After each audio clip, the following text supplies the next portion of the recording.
Welcome everyone. My name is Matthew. We have another chat with someone who is processing wool by hand, and together we will discover and understand why in 21st century people still want to be a part of this not easy but beautiful and full of passion woolly craft. With me is today someone who you can know in the internet as a Granny Jane, a wonderful lady who spinning and processing wool with this stuff, with spindle, not on the spinning wheel as you can see here. Granny Jane, could you say something about you and could you introduce how all the start that your journey with processing wool? Well, I was born and brought up in a country where the sheep outnumber people by 3 to 1, so it's kind of inevitable, really. As a child, I always had an ambition to learn to spin. Not particularly on the kind of spinning wheel that you're using there, but on the great wheel, which at the time there were very few people left who still used them. They were around in museums and on picture postcards. Yes. But people actually using them you didn't see very often. And it was an ambition that took me many years to realise, actually, because although I started learning to spin when I was in my 20s, it wasn't until 5 years ago that I actually came to own a great wheel of my own. Okay. So I started with the long suspension spindle with no distaff. Yes. And once I'd picked that up, I moved straight onto a treadle and flyer type wheel. And I spun for the next 30 years like that. This wasn't like your professional part of life. It was just more like a hobby, more like something what you can do in your spare time. Yes, I mean, when I was young, doing this as a full-time occupation was out of the question. You couldn't do that. You wouldn't make a living at it. You don't nowadays, but it was just more appreciated now than it was back then. But it was very much a hobby. Granny Jane, do you prepare every single one wool you're spinning from, let's say here in the staff, do you process all this wool by yourself? Do you use your hands or do you buy this nicely carded and combed yarn? Oh no, I process this myself. I do buy ready prepped fibre sometimes, just because maybe it's the colour that interests me, or I know several people who dye fibres from hand spinning, and some of them have a particularly good eye for colour. So if I see something that I fancy, then I might buy it. But mostly I buy in raw fleece. Like from the shepherds or farmers, some locally, or you Direct import it from? Because do you process only a British wool or Welsh wool or Scottish, or is like you can also find out interesting some other fleeces from abroad and you import them? No, you just focus basically on the British. I don't wool. have any contacts for fleeces from abroad. Okay. Fleeces from is a place called Fernhill Fibre, which is a farm down on the Mendix. Yes. They produce this. That's where this is from. This is a Romney fleece from down there, and it's absolutely beautiful fleece. Very soft. It is very soft. Yes. Okay. And then there's another lovely lady called Beck Breyer. Yes. She's on Instagram as the Woven Breyer, and she sells fleece not only from her own flock. She's got a small fibre flock, but she also sells fleeces from others that are farming around her. So she can access different breeds. And I've got some beautiful Icelandic fleece that I bought from her. But you're buying like already like a raw fleece with with all this dirt, lanolin in it, and straight off the sheep. Okay, and then you process it at home. It has a wash. Yes. And then mostly, if I'm going to spin it from the distaff, I will comb it. It's only if I'm going to spin it on my spinning wheel that I will card it. Okay. So I've actually got a shaft matchless spinning wheel at home. Okay. So just so everyone who just listened that, Granny Jane, she just said she also using spinning wheel. Because you might know her as a distaff lady spinning. There Uh, are one or two videos on my Instagram of me spinning on my shaft mattress, you but know, not many. but I want to say maybe they are very old videos, so that's why people they don't realize you're using the spinning wheel because they directly connect with the distaff. So when you washed, yeah, you card it, you dressed Comb it, comb. Okay, comb it. Yeah, so you use a different technique yes. of. By the way, the comb is used for a long wool rather than short one You because can use it for any. It's used for worsted prep. If okay, you want to spin worsted yarn, which is what I'm doing here, yes, then you would use the combs because that aligns the fibres parallel with Okay. each other uh-huh, and gives you the right prep for spinning worsted yarn. okay. If you want to spin woolen yarn, you would Then use you call carded carders. prep. Okay. That's a very interesting, you know, because this is always my way of wondering about how people process the wool in the past, and if they really were, or if they really be aware, if they the comb or the card in a different way, they prepare the wool different way, they can achieve a different effect in the end. Or they just have one method and as they do know from the generations they do all the time the same. It depends on what country you're in and how far back you go, really. Because certainly here in the UK, it would have been wool combs before hand cards. Hand cards okay. don't really come in until the end of the 13th, beginning of the 14th century. Mhm, At the same time as the Great Wheel comes to this country, mhm. which is why it seems to be that carded wool was associated with the Great Wheel, Mhm. because that's what you spin woolen yarn Mhm. on a Great Wheel. Can you tell me something about more this big wheel, the great wheel? Where it's come from? Or is that? Do you know something about Do you that? know, nobody really knows where it comes from. Okay. So You yeah. look back into history, I mean, some people say China, some people say India. Yes, but there like is- Mahatma Gandhi has this little one. Well, that was a charker. That's a Yes, different kind yes, of wheel yes, for yes. spinning cotton. But Yes, but also have this a spindle in the end, not a bobbin. No, there is not a bobbin. There is a like little spindle, also horizontal, and they just put it in. Yeah. oh, the charker does, yes. Yes. Yes, it has So a the spindle idea on is it. very Sorry. similar. Yeah, I The didn't- idea is very similar. yes, very Okay. similar sort of thing. Yes, Okay. yes. And you're doing the one-handed drafting again. Okay. On that. Yes. Okay. So back to the fleeces and sheep. So, do you have any particular breed of sheep you really love to work with, or you particularly like because of some reason? Is like when you prepare the wool, it's you can nicely drafting, or other ones is Well, as we were saying earlier, we've got 62 different native breeds Yes, of sheep in here in UK, Britain, yes. so I cannot possibly single out one. Yes. Okay.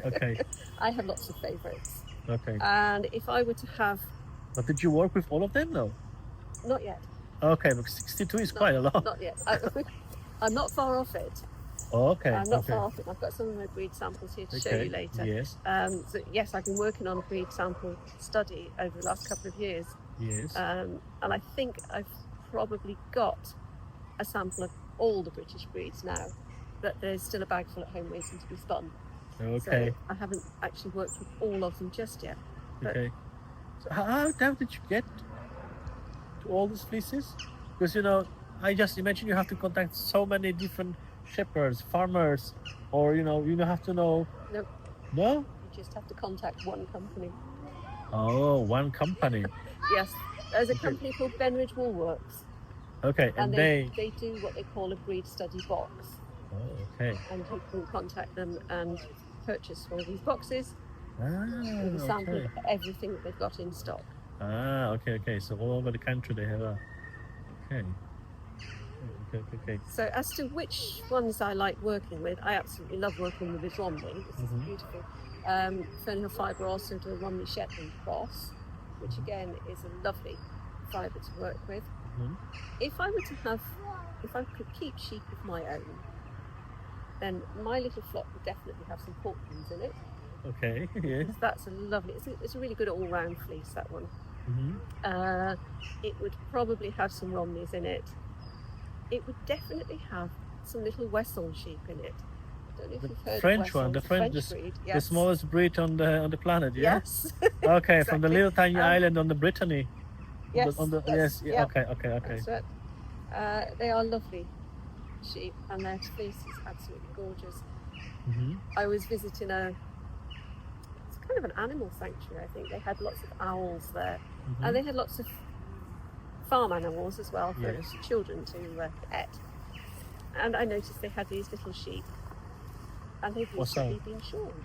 What's that? Yeah. What's that? The Wesson Yeah. sheep. Yeah, I noticed they've recently been shorn, and I thought, I wonder what they did with the fleeces. So I asked. Saw one of the people that work there. I said, "What do you do with your fleeces?" She said, "Oh, they're in the shop. We sell them to hand spinners." Oh, I thought, wow. I've just been in the shop and I didn't see any. So I went back for another look, and I found them behind the door, and there was just 3 left. So I thought, I have a brown one and a white one. And they were so small, Mhm. I don't think I had much more than about 500 grams of fibre For one. from each one. Oh, okay. Okay. So it's really a little. Yeah. Yeah, so they are tiny. And I crocheted a shawl, I knitted that shawl Mhm. with those 2 fleeces. And the remaining fleece, the coarsest fleece, I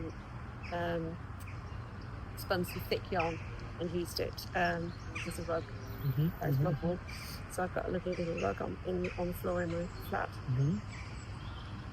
So, because when we speak about different breeds, more like a native breeds, an old Asian, like Castlemere Morit or Hebridean or Wesau as well. They usually people Wesau. The pronunciation is very difficult. Oh, right. So many people pronounce it so different. But the thing is, do you separate the undercoat from the coat on the top? With the Wesson ones I did. Okay. And if I have a Romney, North Romney, they're beautiful sheep. They're the seaweed-eating sheep from the island of North Romney. Mm-hmm. And those ones I do separate. I've recently done Yes. some Icelandic. Icelandic wool. You Yeah. just spun as well on the spindle here on the staff. One of these is spun on the distaff. I think the other 2 are spun on the spinning wheel. Yeah. But So all of them they are Icelandic, yeah? yes, Okay. and it's all from the same sheep. Because one have a slightly different color. It's like a no. I've taken all my labels off for some reason. The one I Why just did see, that? like 3 white and one is slightly Okay, like a beige. so Oh. yeah, but the reason for that is look how soft that is. Yeah. And it's Icelandic. That's Icelandic. But this is Icelandic undercoat? Yes. Okay, because Okay, that's changed it's been- everything. Yes, exactly. It's been separated. Okay, so you've only got the How do you undercoat. separate the undercoat from the coat? It's quite simple actually. Because I just spoken of, I just started talking, but I've spoken to several people, and all this old breed of sheep, they usually have a very rough coat, and they said oh, it's only for rug, But then I read in old literature, 1940s, if you actually use the undercoat, you can make a very fine fiber. But I try to find out people who knows how to divide the undercoat from the rest of the fleece, and they say no, this is impossible. The people who are doing that is impossible. How you? Could you tell us a little bit how you're doing that? If you just take hold of it a lot Yes, and catch hold of it either end, yes, at the one end you are just, because the hair layer is longer than the undercoat, yes, at the one end you are just holding the hair layer, yes, right? And at the other end you are holding both layers. yes. Now, if you hold the hair layer tightly and the other end not quite so tightly, and pull gently, it will separate. And you will Okay. be left with the undercoat in one hand and the hair layer in the other hand. Okay. And that's what I did with this piece. So this piece comes from a sheep called Gusti, with the One more question. So but the undercoat is also very short. It's shorter. So the spinning is a bit more difficult. It's about, Yeah. it's about this sort of length. Okay. And Okay. I spun that, I carded it and spun it woolen style on my Okay. spinning wheel. Spinning wheel. That's the hair layer. Okay. This is what I call Icelandic wool. It's very rough. That's your hair shirt. Okay. material. Okay. So because they are separated, yes. Okay. Now now I understand. Okay. This one, Yes. this one's actually It's pretty also, good. so But but this is also natural color, yeah? Color of the ship. yes, they're all natural. Okay, because they are for me they are completely different. Yes, the one is a more biscuity sort of colour. Yeah, like beige. Yeah. But if you don't tell me it's from the same sheep, I couldn't believe it. It's from the same one, yeah, from the same place. Yeah. Unbelievable. That And this one? That one is both the layers. Okay. It's less softer than that. Yeah. But it's still very soft. It's still quite soft, yes. Very soft compared to the middle one, the main part. Wow. And this one, the last one? That's more of the separating piece. Okay. But is it, yeah, okay, so that's actually a great case study. So do you do that with every single breed, or you just did it with the Icelandic wool to show off the people who they always telling you like, oh, Icelandic wool is very rough and like rustic and it's like scratchy, itchy. That one was the first Icelandic fleece that I've ever had. Okay. So I just wanted to play with it and see what kind of yarns were available within that fleece. Yes. And yeah, I got these 3 different yarns, all of which have their uses, and even that has got its uses. Because that's extremely strong, and you could use that for a warp thread. Yes. Not strong at all. Even as a single, Yes, that's yes, gonna be- you wouldn't try to break that even before I applied it with your hands. It was Because you would that's hurt yourself. strong. That's Yeah. strong. Because I also heard about the Hebridean sheep. If you take the undercoat, the fleeces are so low in the microns, Yeah. so you can have a very very soft, almost like cashmere effect. Yeah. But then not so many people can know how to do it actually. So it's so just simple. You're just taking a piece of fleece, holding the undercoat, yeah, Would and you the like rest. to see some Hebridean? You have a Hebridean as well here. I'll have a little bit. Absolutely. So this is from my breed study samples. I have a sample They of all about- are Hebridean, and they all. No. Okay. So I see All so many different different colors Yes. of the wool. No, that's not the Hebridean. That's a Welsh one. That's Torwen. Yes. Yeah, but that's not undercoat. This is quite rusty. Quite rusty. So there you are. Natural colors. That's the Hebridean. And I did separate that, as you can see. Okay. Okay. So that is the coat, yeah, and that's the undercoat. But it's not that soft like Icelandic, It's not as soft as Icelandic, no. but it's But softer, that yes. could just be the age of that particular sheep. That's the only issue with. Yes. Fine. Older sheep, Yeah. and the microns, and okay, the wool is much more rusty. Yeah, it could be an older one. So. Okay. Interesting. I belong to the very to the part where any kind of wool, and I don't feel much of itchiness. For me, it's fine, completely fine. But this now is, if you hold in your hands different breed in one time, you can really see. Okay, this is very soft actually. But before you gave me the Icelandic one, and I thought, well, this is like almost like a cashmere, a very very soft fiber. Wow. And you wash it, yeah? Just Yep. everything from the beginning to the end, yeah? Just wash it. Okay, got it. So you have to have a huge house, I guess, so because it's so many fleeces. No, I have a very tiny little flat. No, I don't think to have it like so many different fleeces from different breeds. It's not whole fleeces. Okay. That's- It's just a part. It's just it's just a small sample, between 30 and 50 grams in total, and that was the whole amount that I had from these. Okay. So easy to. Okay. Oh, I, good, you know, goodness me, no. I couldn't possibly accommodate That- 62 This visitors. is yes. Can you see any of the others? Yes. What is in this magical In my magical bag. bag? Yes. Treasures, like a treasures, So what we've got here. Okay, so that one, that really feels nice. That is a Welsh mule, so that is Yes. a crossbred sheep. Yes. Oh, okay. So you have also the microns range here. Yep. Okay.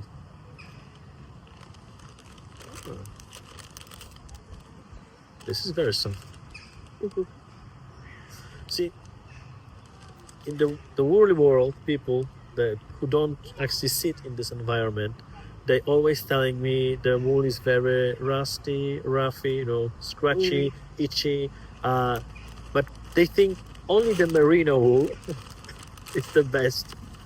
But I'm trying to show and to explain people diversity of different breed Yeah. can bring you such a range of different texture.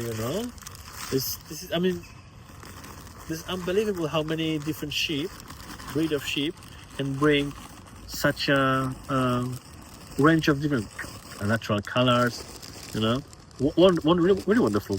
I mean, I'm impressed because you see, I clearly see you make this from the years, no? Oh, this is only the last couple of years. A huge collection of Uh, Welsh. there's one in So that's actually the particular. closest to your heart, yeah? Local. Where you kept them? Yes. All of this is they have an impact to the final fleece? Yes. It starts long before you actually get to washing room. Oh, okay. It's in the breeding, and as you say, the feeding as well. So, I'm trying to find something that. 42.5. Yeah, okay. Just Okay. that I have to make just a small Okay, this is very rust. This is that's- like a scratching, like a scratching sandpaper. We'd call it like a Brillo pad. No, really, it's So like. that's rough fell. Mm, Okay, and can you see those white fibres sticking out? I see. And Yeah. this fibers in making the. Yeah, there's a lot of hemp in it. Okay. Okay, that's those white fibres sticking out of it. Because the microns are quite similar to To this breed. the San Wenog, yes. Yeah, but they are completely different in. But they feel very different, don't they? You wouldn't want to wear the rough fell, but the San Wenog, that would make a lovely sweater. You know what's the problem? The people, because I have this experience right now with you, so I can touch all of them, and I'm really impressed. I'm very much impressed about the range of microns, Mm. the way how they are spun, and different between both of them in softness.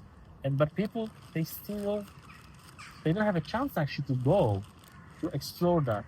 Do you think there's any place when people can just come and see and touch there's any place like that in UK, for example? Do you know, that's a really good question. Because that might change whole range of thinking about the wool if they know and Yes. you can experience and touching the wool itself. I can't think there is. I mean, in many of the spinners guilds up and down the country, you will find people like me who have done a breed study, and they have their examples that they can set out. And sometimes when spinners guilds have open days where they show their work to the public, There is a somebody place. might display to go. something like that then. But there certainly isn't, as far as Do I you- do know, you do anything some kind- permanent.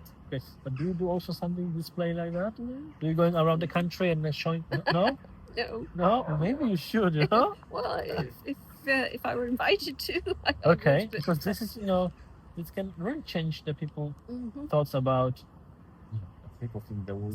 The general problem with the wool now in Europe, generally speaking, is the wool is like waste, like landfill waste. Just put it in, burn it Yeah. and then throw it away.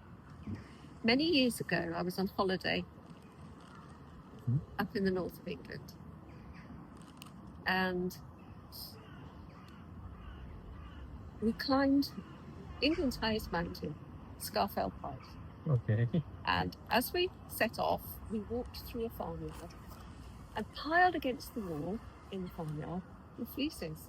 Now, as a hand spinner, I immediately thought, I'm not going to ask on the way up the mountain, obviously, because I don't want to lug it up to the top of the scarf outside. yes. But on the way back, perhaps I'll knock on the farmhouse door and say, what you going to do with those fleeces? You've done one. Yes. As we were coming back down the mountain, I could see in the distance a column of smoke rising into the air. And I thought, oh, somebody down the farm's got a fire here. As we got closer, I realised that column of smoke was rising from the pile of fleeces that I'd seen burning. piled up against the wall. They were burning because they had no value. I will never forget seeing that, because that's wrong. Those sheep, I've spent the whole year growing those fleeces. The Well- farmer has paid to have the sheep shorn, Yes. You have to have them shorn. for health reasons, for the welfare of the sheep, and have to then just Throw it away. burn the Burn. fleece. That can't be right. You might not want to wear it as a sweater. Oh, but I've the just- rocks, you know. I've just Somebody- recently bought something. myself a wool duvet and Ah. wool pillows, and oh my goodness, I can recommend them. Okay. but wool, they are stuffed inside with wool. Okay. Okay. Yes. Okay. Yes, and when I opened the duvet, I thought I ordered a medium weight one. This is very big. This is surely not going to keep me warm. But it is. Okay, I'll just pop a cover on it and I'll try it. It's lovely. Yes, it's as light as a feather, but it is so warm. Yes. It's beautiful. So It was made in Britain. It was is it British wool? oh, That's a you good caught me question. now. I'm just asking you, see, because I didn't actually check, but I assume it was. Yes, I think because it's I British realized company. across the Europe there's lots of let's say maybe some new movement. People start interesting about the wool, the processing wool as well. What to do, the small farmers with the small flocks. Yeah. They trying to find out the way, especially like the younger generation, 30s, 40s plus, when they have small, in Poland, for example, when they have a small flock of sheep, they really try to do something to not waste the feces Yes. of not waste the yarn. But there's the great problem, of course, where we are. We are in the era, as you said, industrial era, yes, Mhm. a revolution which bring us so much polyester. Oh, it's vile stuff. to life, and we completely forgot what is good for us. Yes. Wool, linen, just just get on the second stage in our life, clothing. Yes. This is much more rusty, and this gray-faced dark wool. Yeah, more than 40 microns. Okay. Yes. Yeah, but it's much more. It's a really harsh one, that, isn't it? The great face Dartmoor. Well, But if I wanted to make rugs, I would go straight for one of those. or also like they have a beautiful Poncho. Yeah, poncho. Yeah. That could be also something because you don't put it on the skin, no? I don't think I'd want to wear that as a poncho, Oh, okay. but That's that's going to be a very hard wearing yarn, that one. okay. So it definitely has its uses. Yeah. This is really. Oh, yeah. And the colors one? The coloured one, so the light grey one, that's Yeah. Northumberland Sea, and the darker one, Ryland. Yeah, so it's a coloured Ryland. Yes. That is very simple. And again, more than 30 microns. Yes. Because you see, at certain point, when you talk about wool, the microns, they just are like to be or not to be. You're going to be burned, or you're going to be nice sweater, or you can be used. Like if you are like more than 22 microns, we don't want you. Less, we can make something from you. But you clearly show that's not true and that's not right. No. I mean, to be honest with you, if somebody were to offer me a 19 micron merino fleece, I would say, no thanks. I really don't like merino. I was surprised at the one that you showed me earlier, the one that you're spinning. Yes, it's there, merino, Polish this one, yeah. Because that is a wool that I would spin. Because Okay. it's got can I describe it? It's got character to it. The white merino that we see such a lot of it's characterless. It's got no soul to it. Yeah, It's especially. limp. It's wimpy. I've heard somebody describe it as the white bread of fleeces. Yeah, I would agree with that. No, but yeah, that's right. This is, but this also a small prepared in small manufacturer only. So they don't wash completely all the lanolin. They wash very carefully. They pick up, all the grass, all the dirt, debris, by hand. So it's have a completely different structure than the one you just buy in the big factories, and they produce these big bags Yeah. of wool, like very slippery. You can actually feel the lanolin in it as well. It's completely washed away. Uh, and I don't know exactly the process on how they do that, but I heard they use different acidic things to just Yeah. dissolve all the small dirt. Yeah, I mean, if you're washing wool at home, you will never wash all the lanolin completely out of it. What I like about this is if it was a sunny day here today, now there's still a little bit of lanolin left in this, and the sun would warm these fibres and it would soften the lanolin and it would draft beautifully. It really is a delight to sit in And the it's sun. lanolin, isn't it the help as well to drafting the fiber? Oh, yes. Just to twist and connect it, Yes. like a bit of grease helping to connect Yeah. the fiber together. Yeah, a little bit of grease helps everything run more smoothly, doesn't it? That's true. Of course, but the people who just start their journey with spinning, they usually buy the wool from not from big factories, let's say, and the wool is always very slippery, dry. There is not lanolin in it, and they say, oh, why is it so difficult to spin?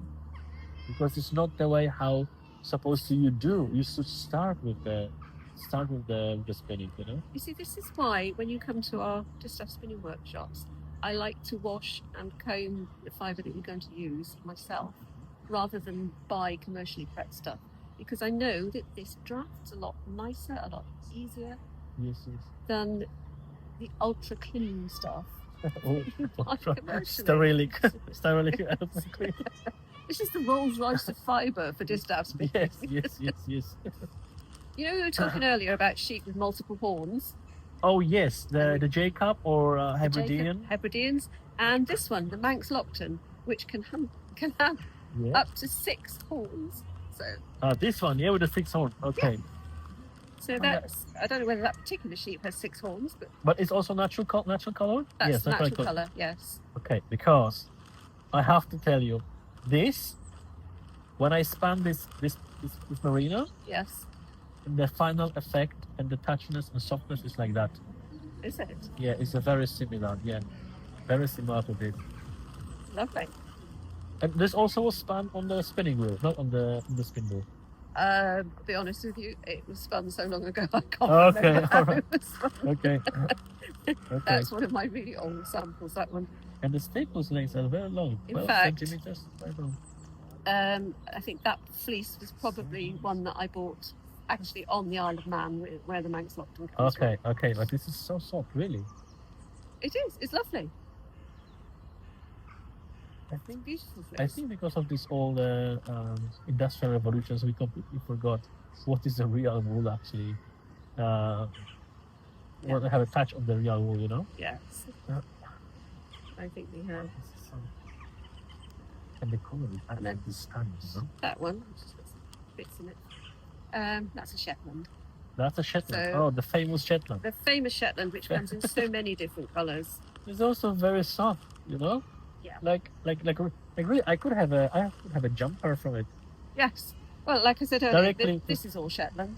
Oh yeah, and is this all natural color They're as all well? natural colours, yes. Wow. And who knit that for you?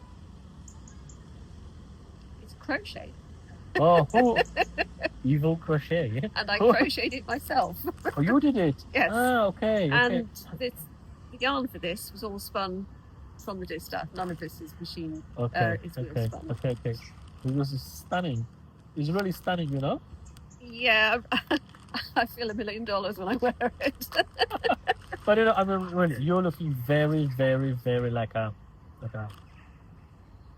pro, in this, like a pro hand spinner. And if you're telling me this is all hand spun, There was a reason why I put it on today. of course. Of course, but so how long did it take you to crochet this? Oh, I've no idea. Hours, I days, have, yes, months, weeks. but not years. Okay, weeks. Not years, no. Okay, because it looks like it's so easy to crochet. So you prefer more crocheting than knitting? No. I'm actually knitting a poncho at the moment. Okay. Do you have some certain patterns you recommend, or it's just you are that generation who do everything from here? I'm a freestyle knitter and crocheter. Okay. So this also was freestyle? Make it up as I go along. It was inspired by a poncho that I saw somebody else wearing, and I thought, I could do that. Okay. So I did. Okay. So Shetland, yeah? Yep. Shetland cord. I saw so many micros. Yes, surprisingly, it's quite thick in terms of microns, But you see? but it's very soft. But what I am just afraid now, because when I back to the conversation with other people who do spinning Mhm. and processing wool, then it will be very difficult to me to convince them, like, listen, the microns, they don't play that big role, but the way how you the way actually how the sheep was grown, Yes, it's the breeding or- of the sheep yeah, and is the keeping of the sheep. the most important part. Because everyone telling me like, no, microns is the thing. Microns, you have to just find a sheep or breed which has like this little microns, and that's the best one to work with. No, if you've only got a few microns, you have got a great deal of character. Okay. And did you send the samples to some laboratory to find out the microns here, or the company you mentioned before, they just telling you, okay, this part and this part, this You want fits. to know all my secrets, don't you? Okay, so you don't have to tell, or That's- maybe you have a laboratory at home. And you do that. No. So the big secret here is the microns that are actually on there are the average for the breed. Okay. Oh, that's your secret. Okay, that's a laboratory. That's my secret. That's the laboratory where it goes. Oh. This sheep, they look very nice. What kind of breed is that, It will say inside. Oh, okay. So this is our British sheep and wool book. I went across many different books with the breeds and sheep, but I never see this one.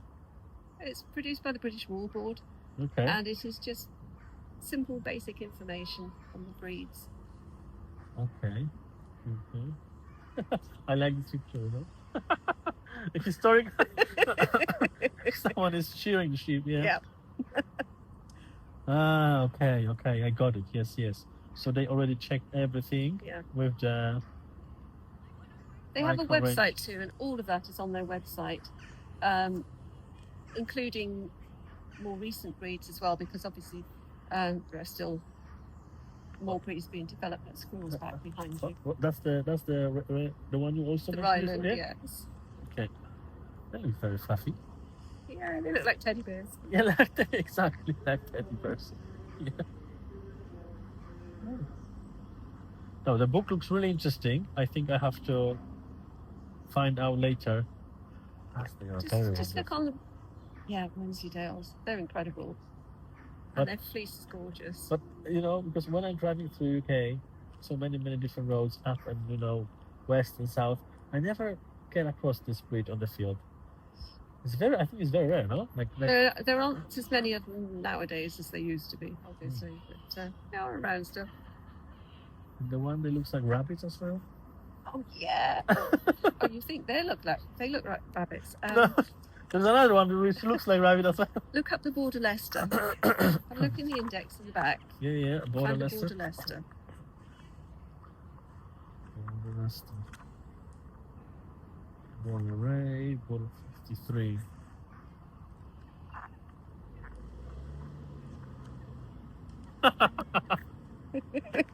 It's not- They If you certainly think, looks if like you think rabbit. the Cheviot looked like a rabbit, They looks like rabbit, certainly. the Border Leicester has ears big time. No, they really look funny. Yes, time changing century. So that's your secret knowledge, yeah? That's That's it. it. Yeah, Okay, that's that's my it. secret. Okay, thank you very much. You. Okay, thanks. Okay, so where we are with our questions. Uh, okay, that's one of my questions which I really would like to ask you Mhm. is do you feel like you are preserving something ancient through your work? Because you know your work, I mean, you're just a kind of a hobby as well, but you showing people is a part of educating people, and again, running the education classes as well to show how this has worked in the past. Yeah. But do you think this is like yeah, like you're preserving something? Like we said earlier, Yes. we lost the tradition of hand spinning in this country. There was quite a long period where no hand spinning was really being done. Mm-hmm. So it's not so much that we're preserving something that was still there Mm-hmm. as trying to revive something that we lost. Okay. I think that's more the way I look at it. But you know, when the people who come see you, they look like mostly enthusiastically, or rather than like, oh, you know, this old woman, what she's a little bit freaky, what she's doing, you know, sitting with the stick with a bunch of cotton on it, and pulling a string. No. I mean, You get if someone don't know, maybe that's an interpretation, you know, of the story or the picture of you somewhere. You get all sorts of reactions. I mean, the other day we were at Farley Hungerford Castle. We just went for the afternoon, just somewhere quiet and picturesque to see. Yes. And there was a family there with 2 young children, and the children were fascinated. They were sort of staring. What is this woman doing? And it was Dad more than anybody else that wanted to come over and have a chat and see what was going on. Mm-hmm. So yes, you do find people are very interested. So there's a people coming in and they say hi, they want to take a picture maybe, or just just to say hi and ask what are you doing. Yeah, sometimes Not. Okay. So sometimes you do get people wanting a picture taken. Not a great deal, actually. I find there's a big difference if I am dressed in 14th century clothing. Yeah, the red and I'm one. sitting in a castle, then people will come and talk to me. If I am just sitting in my normal everyday clothes, even if I am sitting in a castle spinning, Yeah, I know. people sort of walk past and they give you the side eye, you know. Okay. They don't like to come over and talk. Or maybe because because the young generation have also the problem with communication. They don't, Could they. be that.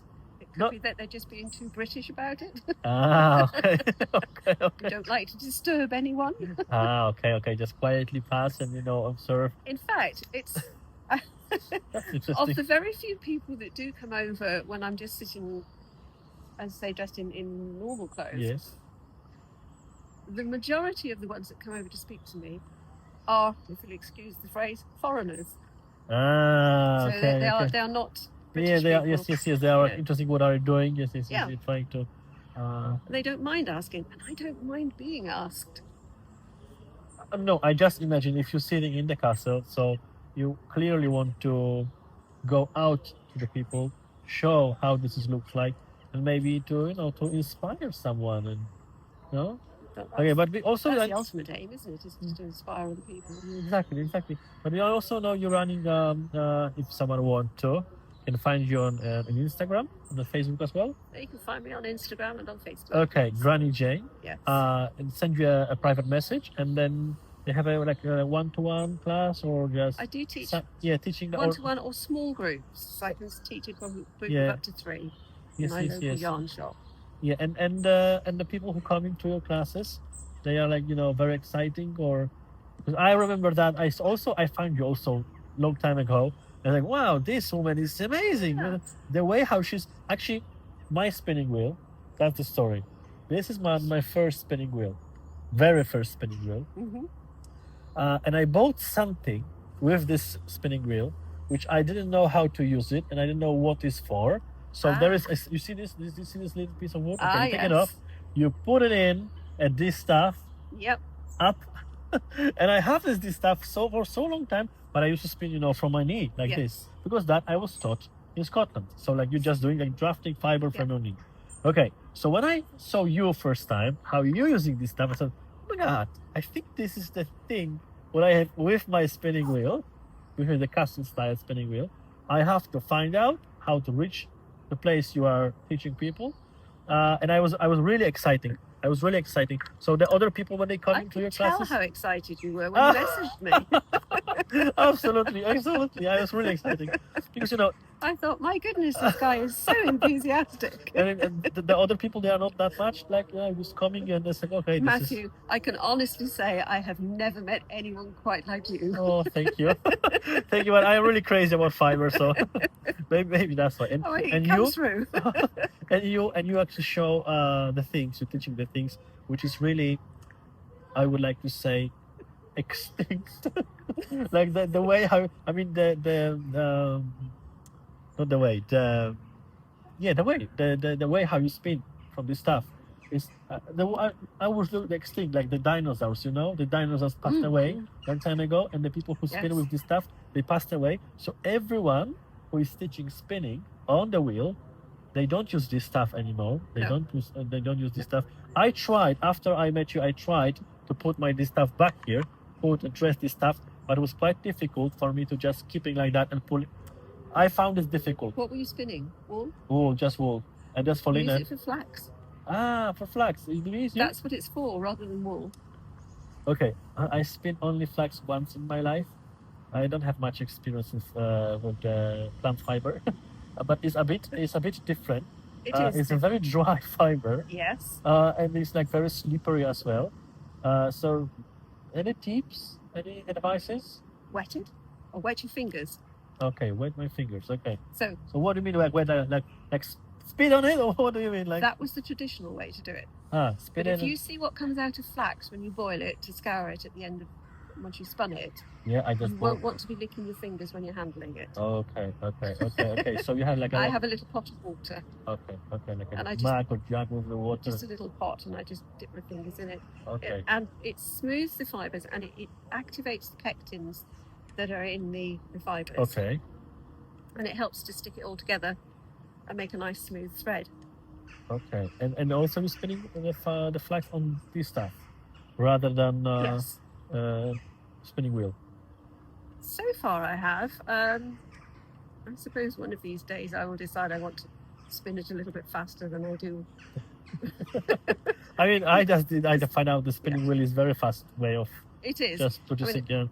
I do have a distaff that's freestanding, so I could Okay. put flax on that distaff, although I was thinking Mhm. I haven't got a cone for it. It would have to be a straight distaff. Mhm. But yeah, the flax, the distaff on your spinning wheel was probably mostly used for flax. Okay. I've not come across any information about people spinning wool From this from a stuff. distaff with a spinning Okay. wheel. So you see, I didn't know, so I completely was lost in the topic, and I thought, okay, Well, what is this? It's natural to try it, I think. And then actually to find out someone like you who's showing you the internet how it's supposed to be, and how this looks like in the past, which we have very less people like you. You're like a pure cherry on the top of the cake. Like you are this person taken from the picture and placed here. That's the one comment that I've had quite a lot from other reenactors, actually. Uh-huh. Is, that looks just like the pictures. Yeah, because that looked like the pictures. Yeah. It does. Okay, so back to our questions. So from where you're taking the spindle and this stuff? You buy them here somewhere in UK? If someone would like to start their journey to start spinning like that, where is the great place? Go just to the ordinary shop and find out. There are no ordinary shops Okay. where you can buy If you don't know the spinning, a spindle or a distaff, I'm afraid. Okay. Well, not that I know of. My spindles come from Neil Whiteley, who has an Etsy shop called Niddy Noddy UK. Mhm. And my distaff comes from Poland. Okay, this one. Okay, I heard about it. Okay, this. Okay. However, the distaff that you used when you came to our workshop Yes. came from B&Q. Oh, okay. which is the local hardware store. Yes. It is yes. literally just a length of 18mm pine dowel, Okay. cut to 1 metre in length, with a groove cut round the top to hold Mhm. the ribbon to stop it sliding down the Mhm. distaff. And that's all you need if you're going to be starting off. You really don't want to be paying out the sort of money that I paid for this lovely distaff, which will last me the rest of my life, Yes. if you're just beginning. You want to just start with something simple. Yeah. Uh, My first distaff was even simpler than the one that you had at the workshop. It was Yes. literally just a metre long hazel stick cut from the woods. I imagine that people do it many centuries ago, when So they. that's what they did. Yes. They. And it works perfectly. Because your son is very ornamental, you know. Yeah, like very ornamental one. It is, yes. It's also in pieces, yeah. It is in pieces. Yes. You can make it shorter as well. Yes. And it also has another top that I can put on it. You mean can be slightly taller? Oh, what is this? This is not for wool, I guess so. This is a flax cone. Okay. So just the flax not so much compacted inside, or like No. You So why have there so many? wrap it round the Mm. outside. Okay. Interesting. It was a part of this stuff, yeah. Yes. Okay. Made by the same man, yeah. Yes. Okay. I thought maybe you just bought that from someone else. No, that's Andre's work again. Okay. Yeah, okay. All right. So do you using different spindles? Different kind of spindles, or you have only Yes. one? Because Uh, the one you're holding right now here is have some name, or is like some This type? one is a medieval style spindle. Okay, medieval one. The one they So have this in the is the one from 15th century, UK. Yeah. Oh, No. well, Well, we're talking about medieval, like. any era of medieval, from early medieval to late medieval. Okay. It covers several centuries. Okay. And the other kind of spindle that I really like to use, get my hands on them in my bag here. Yeah. Should I help you to hold something? If you hang on to that for Yeah. a second for me, thank you. Yeah. See this? Look, I think this. I lost. Oh no, it's not. No, it's just a short. Oh. So, look at those. Okay. So those are French style spindles. Very similar, but it's a little bit different. Do you notice anything different about the top? The top here, yeah. Mm. You don't have to make a knot on the top. Look. It's just your. Yeah, you just And they're spiral. quite heavy, no? They are quite heavy. So you don't use the extra You don't need a whirl on them because they will spin itself. very well just without the whirl. And when you start off spinning with them, you just spiral the yarn up the spindle like you do with this one. Yes. But with that one, the yarn will just naturally slip into that spiral groove. Mhm. So you don't need a half hitch on it, and off you go. Really interesting. I find them very good for flax Oh, okay. because flax is Mhm. a stiffer fibre, and the extra weight helps to. To make it like a sturdy and Yeah. and the tension be even, like Yeah. even tension. Yes. Looks nice. French. So you use French and the medieval one. Mhm. Mostly this one, or Most- or Oh, it depends. Mostly this one for wool and that one for flax. That's what I do. Okay. You can Looks use really nice. either for either. Okay. You see, I also recently find some other hand spinner, and she has so many different. Oh, like this, like even because this is even bigger, no? Even bigger. Yes. Even, but also have this special end in Yeah. there. Again, it's a French one, and that one is an antique one. You know, I can say this has a loads of years of this on this world because all the wood is very It's a bit chipped, isn't it? chipped. No, it's like used. But it still works. It's also heavy. Yeah. Nice. You don't work for any museum, no? No. You don't. Okay, you just okay. This is interesting.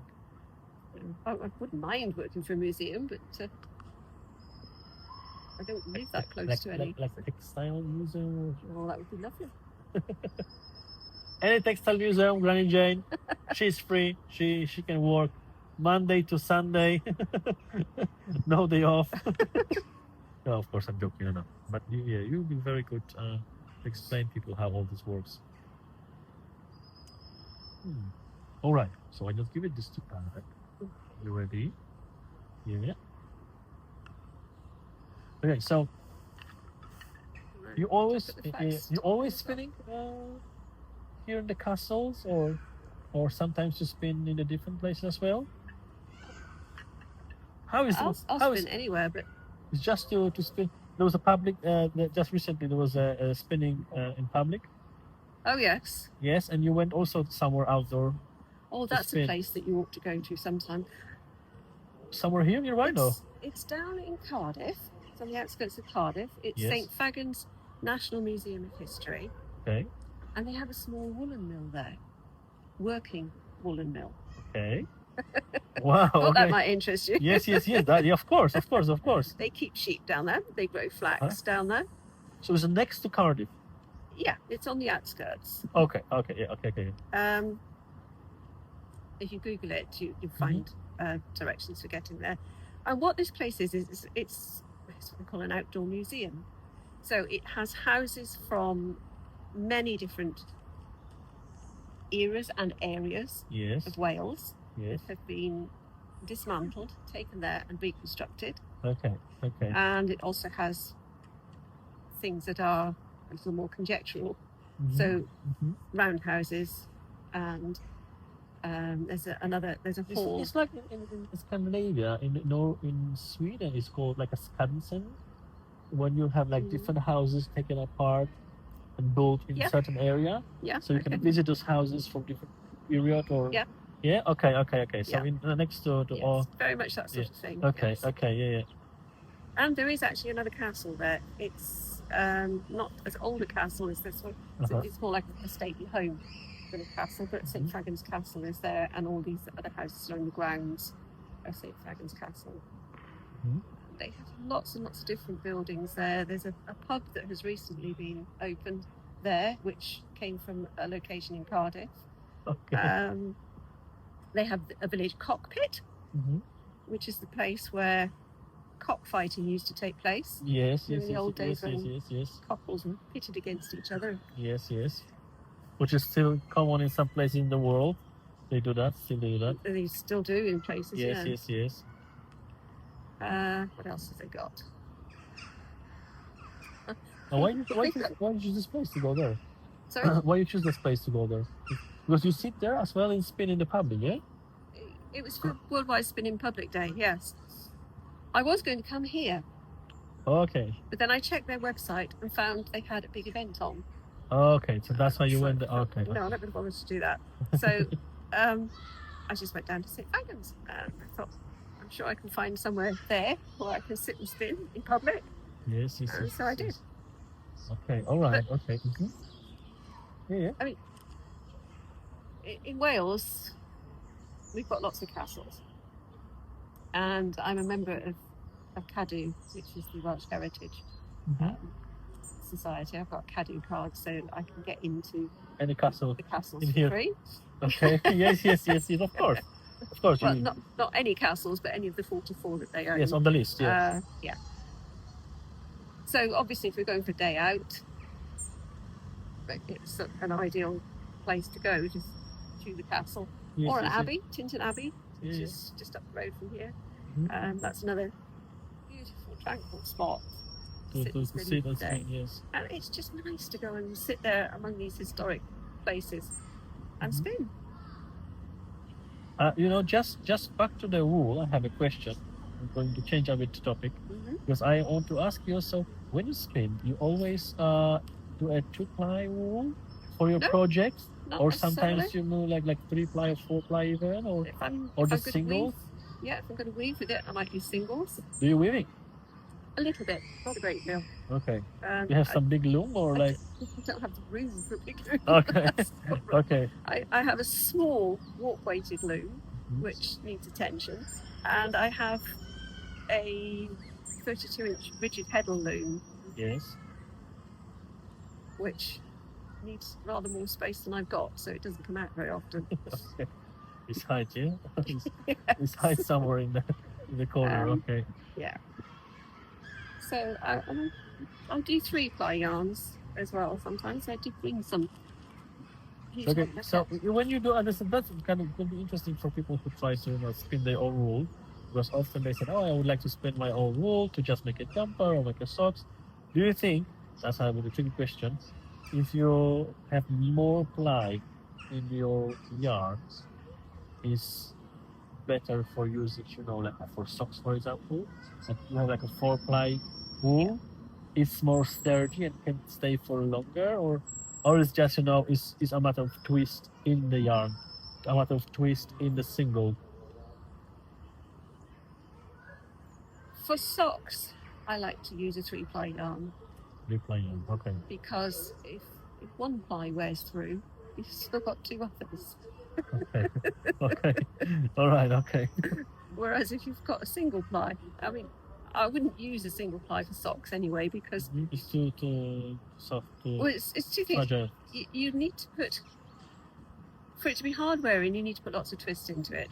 If you put a lot of twist into yarn, then when you try and knit with it, your knitting will Yes. slope. Yes. They go like diagonally. Yes, yes. which is why you ply To make for it straight. knitting. Yes. But it's perfectly possible to knit with a single ply yarn. It but is it possible. needs I to be can low tell you, it is twist. possible. I make samples You just did. because. Yes. And I make one sample with a single, which is like unstabilized the thread, Mhm. and then I stabilize the thread. Completely different. Yeah. The completely different fabric came out after that. What it is. But yeah, so 3-ply. Yeah, for socks 3-ply. Mhm. Yeah, and that's the thickest one you make. Do you ply them on the dot spindle? No, I don't ply on the spindle. No, always on the. I use the spinning wheel. No, my 3-ply isn't necessarily thick. I use 3-ply for rug yarn as well, Okay. and that's very thick because I spun a very thick single. Yes. But my 3-ply for socks, if I can Yes. get it out, Yes. is here. This is the kind of 3-ply that I would use for socks. Oh, it's a very. And that's not rug yarn. No, but it's very soft. First of all, it's very soft.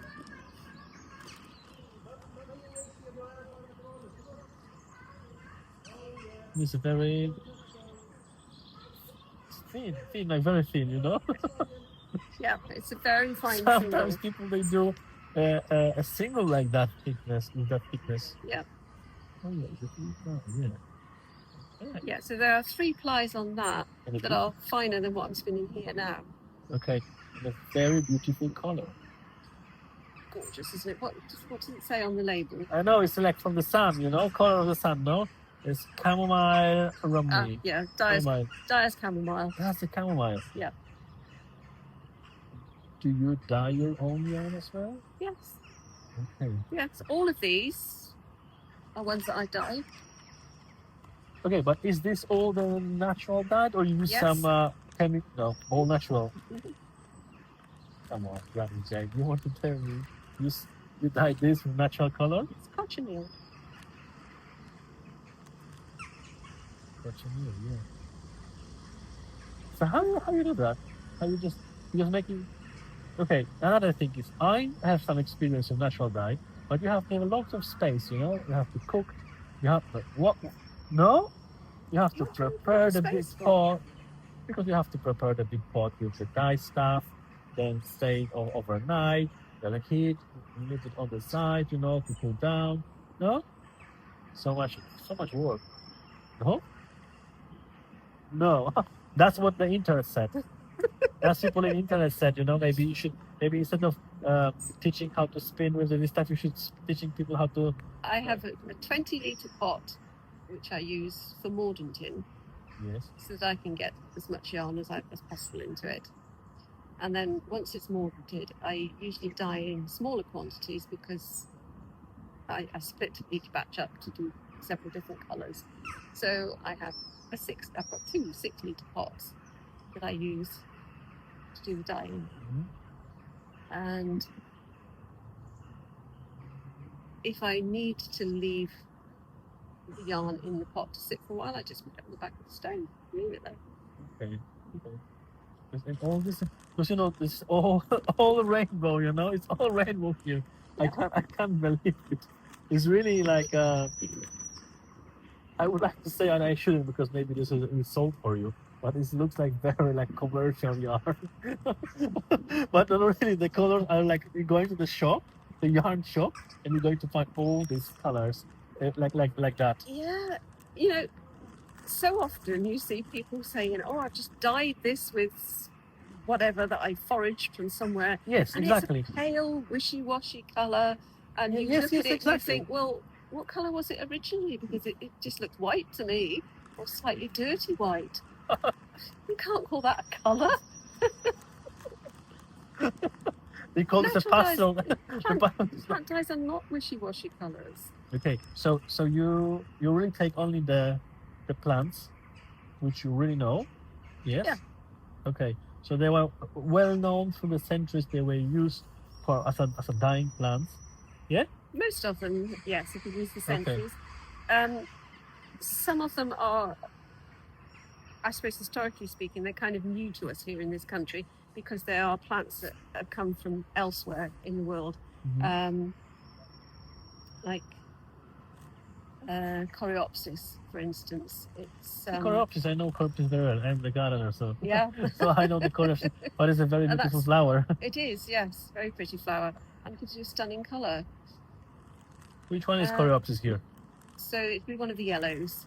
One of the yellows. Okay. That's That very nice. beautiful orangey one. That one's Sulphur Cosmos. That's marigold. French Yeah, marigold. French marigold. Yeah, that's cosmos. Sulphur Cosmos. That comes from Mexico. Cosmos as well. And Coreopsis, I think, comes from the United States. Okay. It might. I don't know where it comes from, Coreopsis, but it's a well-known plant which people use Yeah, or as from the an Americas anyway. ornamental one. They use in the garden as an ornamental plant.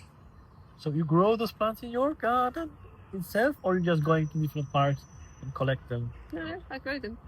Okay, so you use the fresh material to cook, Sometimes. or you But- prefer to dry them off and Well, I do always dry them anyway because that's the best way to store them. okay. And then I can use them throughout winter. Okay, so you're mostly spinning and processing wool spring, summer, nice weather, you can dry the wool, and then dyeing in winter, or the time of the year doesn't care. If I have to do, Really. I have to do Um, right now. I like to get my fleeces washed in spring and summer Okay. because you do need warm weather for drying them. Mhm. That helps enormously because fleece takes a long time to dry anyway, so you don't want to do it in the middle of the winter. So that's probably really the only thing that I do seasonally, and buying them as well because I like to go to Fernhill Fibre when they're shearing.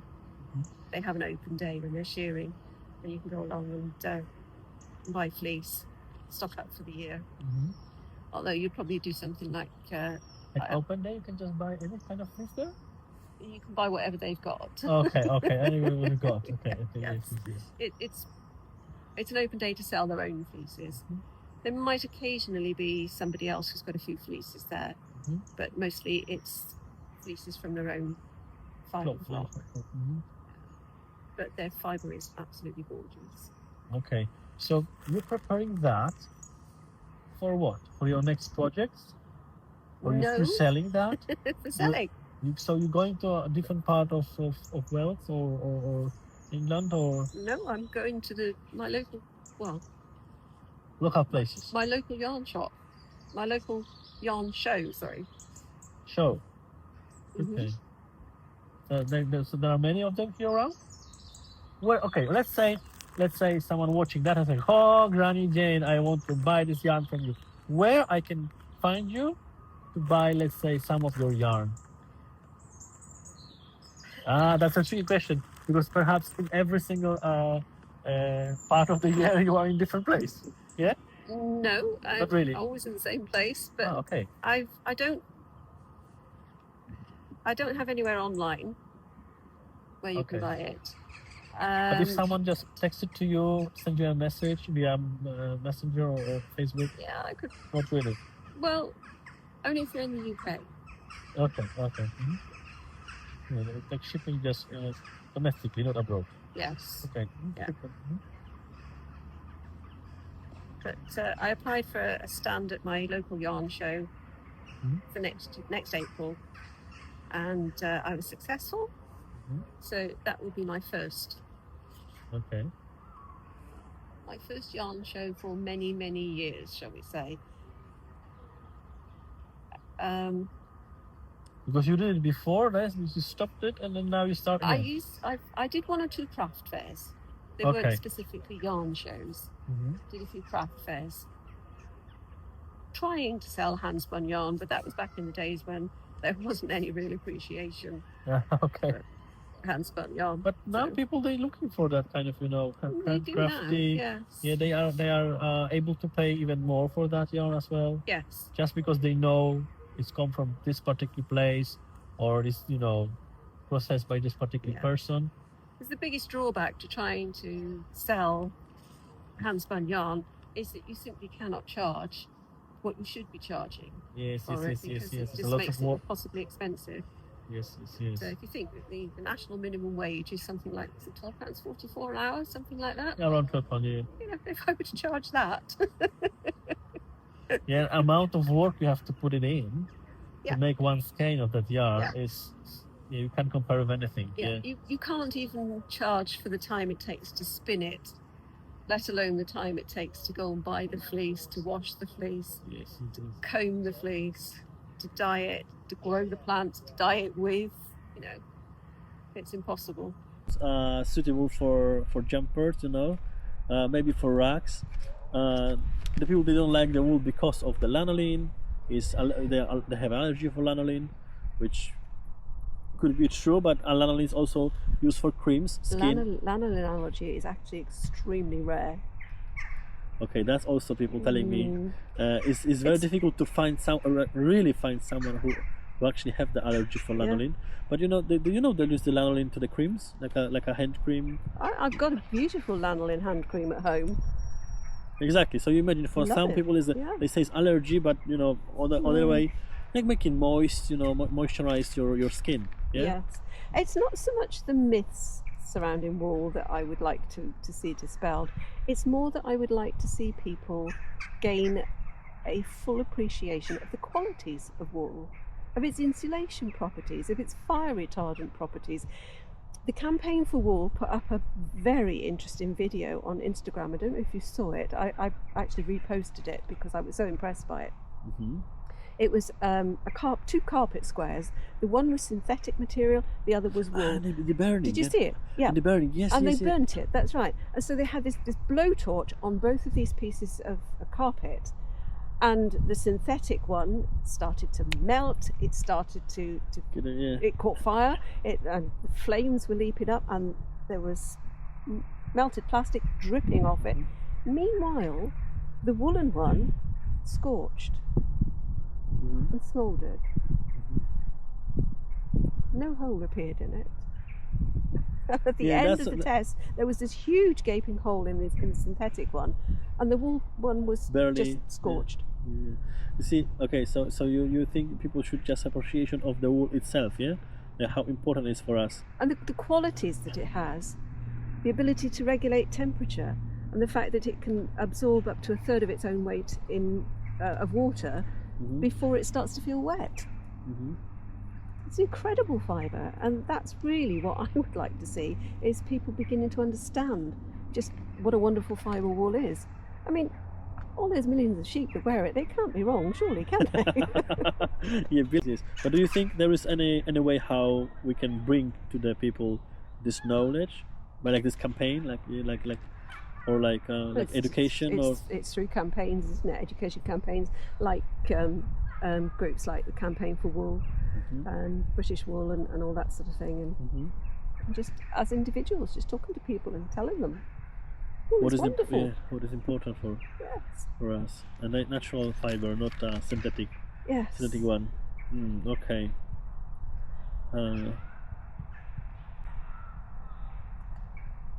Yeah, and the one, because we just came to this question, like, how do you see your craft fitting into conversation about sustainability and slow fashion? Like, how to you fit, this preparing yarn, making your own poncho, which you're going to wear for several years, like not till end of your life. I think it's 5 years old already. Come on, looks like brand new. That's another thing about wool. Is you have something like 5 years old. Yeah, let's say the polyester. It might be looks very ugly, and maybe you have to throw it away. But the wool you can keep, because that's another thing about wool. Maybe you don't agree with me, or you agree. Let you can confirm. From one hand, we have conversation about wool is very sturdy, can stay. It's not flammable. You can have a jumper from generations. And on the other hand, when you have archaeological excavation, or people trying to find out, there is no evidence people wear the wool, because the wool very easily decomposed in the soil. It biodegrades, But the sweater of your grandmother or jumper of your grandfather, they were kept in well conditions, so they can survive 50 years. Yes. So that's the magical thing about wool as well, no? Yes. So your poncho looks very, freshly made, and you're telling me that it's not even peeling, no? It's not even peeling, or you just take off the peels out. I've never found any pills on it, to be honest. Oh, okay. Or maybe you didn't wear it properly, like every day or once Oh, I per don't week. wear it every day. Yeah. Can you imagine wearing this in the summer? No, of course not. But autumn coming now, and then See, this is why we shear the sheep. of course, they also keep them, like They breathable need to cool skin. off Yes, as well. cool off. Yeah, not be overheated. Yes. Otherwise, they have healthy problems. Yeah. Yes. Yeah, this is a very interesting book. Yeah. Some no, Polish, perhaps you heard or you saw it. Some Polish friends from France, from Brittany, sent me the link. Like, oh, Mateusz, there is this book that was published months ago. It's very new, and I said, oh, I just went to central London and met this woman, and I have a little chat with her. She's really humble. I bought socks and a book from her, and she didn't even mention she is the author of the book. So I went to my spinning friend and like I said, Jenny, who is this woman actually, and who actually is the author of that book? Who is this Justin Lee? And he said, this is the woman, this one, you just spoke on her. I said, what? She didn't even mention she is the author of the book. So I back to her and said, like, I'm sorry, but you're an extremely humble person. We just have a nice chat about the wool in London, how it's processed to be not waste. You sold me this book, you sold me the stocks, and you didn't mention you worked so hard to publish this. And then she said, yes, I know whole year. It took me like 1 year to study every single 60 few samples of breed of native British breed of wool, sheep. And then of course, and I mean it was really nice. It was really nice conversation. But she didn't. That's the thing, So why you doing the study? Only for yourself? Yeah. You don't do like some notes or? There's not much point in writing a book because There's so many of them already. so many other people have already done it. Yes. Yeah. You see, no, we it's have. just so that I know for myself. If somebody says to me, what's Swaledale like to spin? James, but you have already so much experience about processing wool. You know that. You see, there is a thing. I would like to writing a book like that. You said there is no point to writing a book because it's already so many of them in here. In Poland, we have the problem. There's 18 different Polish breed of sheep. Like, they have like 300 years, or like from medieval, or, like very old one. Yeah. And there is no book about it, So I would like to try and process them and writing that book. Yes. But why not? yes, I know. I fortunately I have access to all these fleeces. But I'm just wondering where. I mean, not where, but I know how to start it. Just grab the fleece, take it apart, wash it, card it, and spin. Yes. But after what I just saw, you explained me the very high microns fleeces. They can be actually very soft, and I don't know how you do that, but I would like to also try to turn these very rough fleeces into a very soft one, polish one, to show me how. If it's rough, then it's rough. You won't turn it into a soft fleece. Yeah, but you just did it. You know, you just. No, these were not. These are soft fleeces. So I should try a young lamb or a Yep. 1-year-old sheep. Yep. Get a fleece from that. Yep. Okay. If you get the first shear, The first one. the Okay. first time it's been shorn, that will be the softest it's ever going to be, Okay. Okay. and then you'll know Okay. what that breed is capable of producing. It will only get coarser as it gets older. Okay. Okay. Okay. Okay. So how long have you had that wheel, Matthew? This one, I think 2021. Yep. I went to. It's on the border with Scotland and Lake District. Oh, I nice. tried to learn because I'm working for so many Scottish people, so many Scots in London, Yes. and I was trying to find out where I can learn actually how to spin the wool, process the wool, and I asked Right. one of the Scots lady, Moira. Moira said, "Moira, you are from Scotland. There is no any place where I can learn how to process the wool." And she googled. She sent me a link to some place. It was literally on the border, Lake District, and when I was passing by, like, "Welcome to Scotland," you know. So you went all the way to Scotland to learn to spin? Yes, because those days I didn't know you have something like a spinning guilds, which they are everywhere here. Yes. Even in London there is one as well. I should think there's more than one in London. Oh, well, really? More than likely. I really yes. would like to find one, you know, and because so many people telling me, like so many spinning people telling me, "Oh, that's the good place to find out more experienced spinners." You know and they the- have a website, don't you?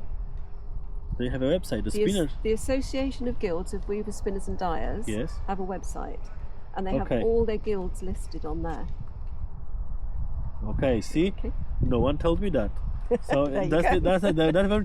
So I am here to just not to get that information from because I thought like how those people they know each other, how they just find each other. Ah, But it's like, oh, push I heard. telegraph. No, I mean because usually they are around some farms, and they spinning on the farm, and that's how you know there is someone who is actually doing it. Yeah. Is the Wool History Museum or something like that? The National Wool Museum. National Wool Museum. Yeah. And someone who came to my workshop in London, she was a South African woman. She highly recommended that place, and she said it's really worth to go. Have you been there? I've been there a couple of times, yeah. A couple of times. Okay. Okay. Okay. Where to get the best Welsh cake? Oh, Welsh cake. What From is me. Welsh? What from Oh, me? do you know, I nearly made some Welsh cakes to bring with me today, but Welsh cake. What is the Welsh cake? you mean the little ones? Yeah. What is Oh. inside? Some You jam? don't want to buy them from a shop. No, but they are from jam or like with. No, it's flour, eggs, butter, dried fruit, Ah, okay. and okay. you make a sweet dough with it, Uh-huh. which you roll out with a rolling pin, and then you Uh-huh. cut it out into rounds, and you cook them on a cast iron griddle. Okay. And that's it? Yeah, that's it. That's a Easy. national treasure of. Yeah. of- Oh, yes, it's a national treasure, all right. So you cannot go to the pastry shop and buy it here. It's not the same taste, no. you can go to the shops and buy them. The supermarkets sell them, but Okay. No, it's not the same quality. Nice when it's fresh. yeah, homemade is best. Okay, like everything. Yes. Yeah. Way how you spun it is just like this. Nothing. Nothing. Well, some of them will have been woolen spun, and some will have been worsted spun, but that's Okay. it. Yeah. Also, I think not so many people understand what it means woolen and worsted. Not so many people can find the difference between them. No, that's true. How do you shear them? There are shearers. There are actually in Poland professional shearers. But how do they shear them? What do they use? Oh, what do you mean? Like the clip one? Electric shears. Yes, I have a video. Don't use those. Oh, okay. Shear them with hand shears, blade shears. Is it different? Yeah. Oh yes.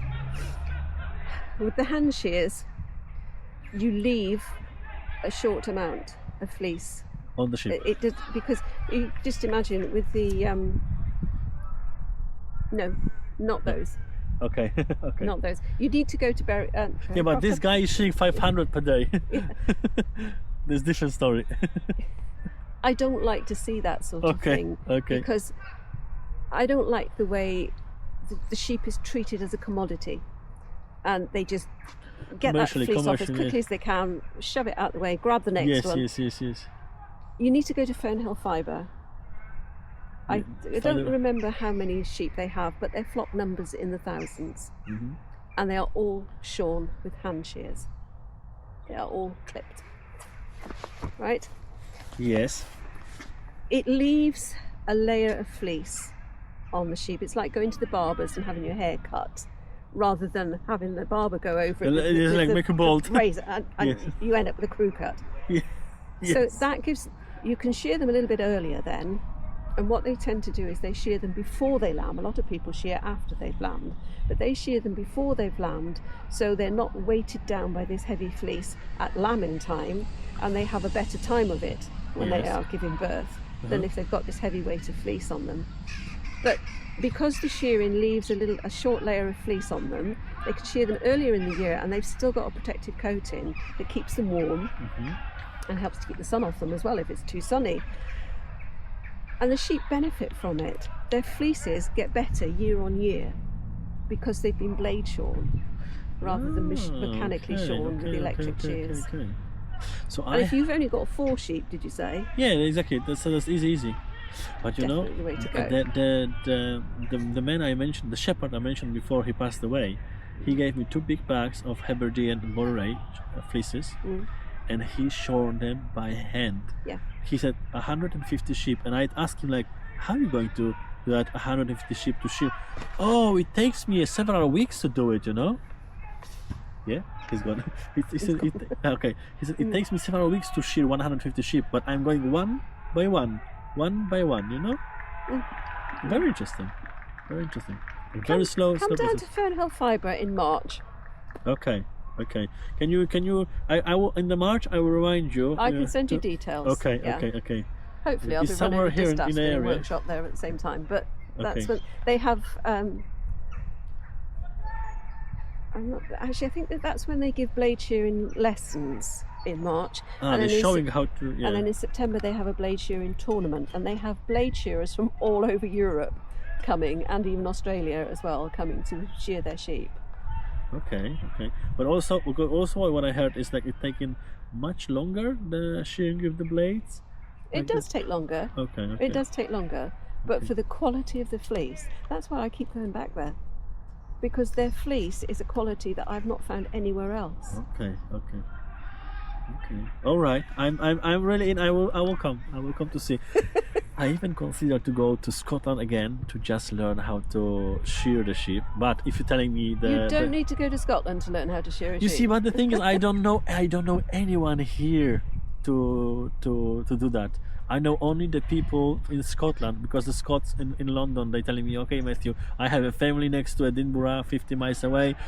They agree to just take you for a week. You can spend them with them, and you learn how to shear. But they're using machine. You can learn to shear a sheep at Fernhill Fibre. Okay. Don't have to go all the way to Scotland. Okay, for so it. because for me coming here is much better, because it's only 2 hours of drive, 2 hours and a half of drive, rather than go 7 or 9 hours to Scotland. And this is the land of the sheep, It is. It certainly is the land of the sheep. We're just driving here, and there's lots of sheep all around the sides. Yeah. All right. Right. Thank you very much. Really, thank you very much. I'm so pleased. Would you like to add something to the conversation? Like some final message, maybe? No? I did notice that you said in there, one of the questions that you Yes. haven't actually asked Yes. was about, should it be on the school curriculum? Oh, you should be teaching at school, yeah. Do you think so? No, I'm afraid I don't. Okay, because once we force people, they don't want to do it, or No, because there is so much already on the school curriculum that you really couldn't squeeze in something like this. But what I do think is important for children in school is that they should have the opportunity to do at least one thing with their hands. We were saying earlier, weren't we? We were talking about putting wood away the carving, electronic yeah. devices. Yeah, whether it's wood carving, it could be spinning.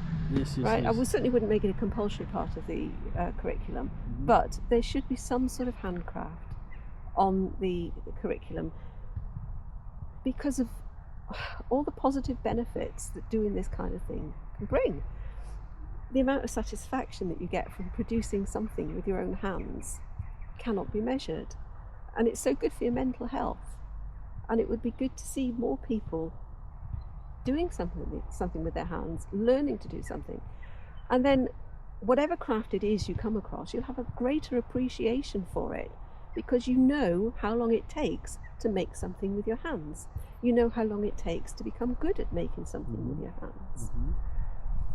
So, yeah, some sort of handcraft in schools. You really know the value, like, you know, I don't know that that period, but my grandmother or my father as well, when he said when he was 20 they have only 3 sweaters, 3, and I said, how you can have a 3, only 3? Yeah, that was it, you know. We didn't have like you know, all these shops you can just go and buy You something. didn't think you needed more than that back then, When did you? also when you have like a hole or something happen, You ch- mended it. yeah, exactly. Yes. Exactly. That's something that I'm glad to see is coming back, actually.